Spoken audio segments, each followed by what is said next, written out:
Olá! Hoje aprenderemos como reutilizar uma aula criada previamente. Também aprenderemos como importar uma aula pública de outros professores ou disponibilizada pelos formadores da Seduc. Primeiro selecione a turma e clique em Entrar. Aqui podemos ver as aulas criadas dentro da nossa turma. As aulas criadas pelos outros professores que estão vinculados à mesma turma aparecerão desde que todos estejam vinculados aos mesmos componentes curriculares ou campos de experiência.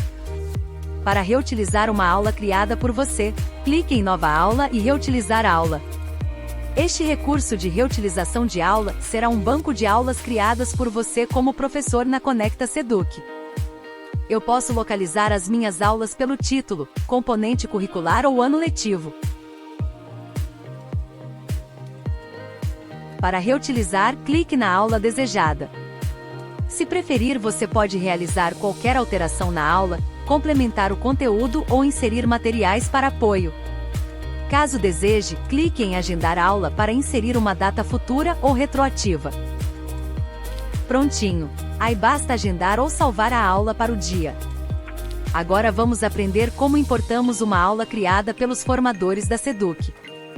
Primeiro, na tela principal selecionamos o ícone Documentos. Aqui em Documentos procuramos a listagem desejada que foi disponibilizada pelos formadores da Seduc. Com a lista localizada, agora clique no ícone para baixar e salve em seu dispositivo. Agora no documento baixado, busque qual aula deseja utilizar e copie o título da aula. Importante que o título seja copiado, pois deve ser exatamente igual ao da aula compartilhada pelos formadores. Agora para importar a aula dos formadores, clique em Nova Aula. Colhe o título do documento baixado, lembrando que não pode ter espaços, caracteres a mais ou a menos. Copie diretamente do documento e colhe em Assunto. Depois selecione o componente curricular ou campus de experiência. Seguindo estes passos, o botão Importar conteúdo irá liberar, clique nele. Selecione a aula que irá aparecer na tela. A aula importada vem com a opção Tornar aula pública ativo. Desmarque esta opção para não criar uma aula duplicada.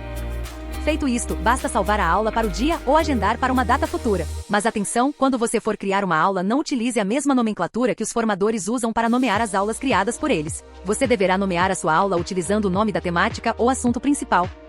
Agora aprenderemos como importar uma aula de outro professor, caso esteja pública. Clique em Nova Aula. Insira no título a temática ou o assunto. Depois selecione o componente curricular ou campus de experiência. Caso deseje, clique no ícone Planejamento Pedagógico e marque quais códigos deseja utilizar e clique em Salvar. Clique em Importar conteúdo. Nesta janela, com base no título inserido na aula, irão aparecer as aulas compartilhadas por outros professores, ou os conteúdos da internet. Clique e selecione a aula. Agora desmarque a opção Tornar aula pública caso não queira compartilhar com outros professores a sua aula. Realize qualquer alteração que desejar na aula. Depois é só agendar a aula. Com esta opção você pode agendar aulas futuras ou aulas retroativas. Mas caso desejar criar a aula para o dia, desmarque a opção Agendar aula e clique em Salvar. Prontinho! Agora você já sabe como importar um conteúdo ou uma aula criada pelos formadores na plataforma Conecta Seduc Maringá.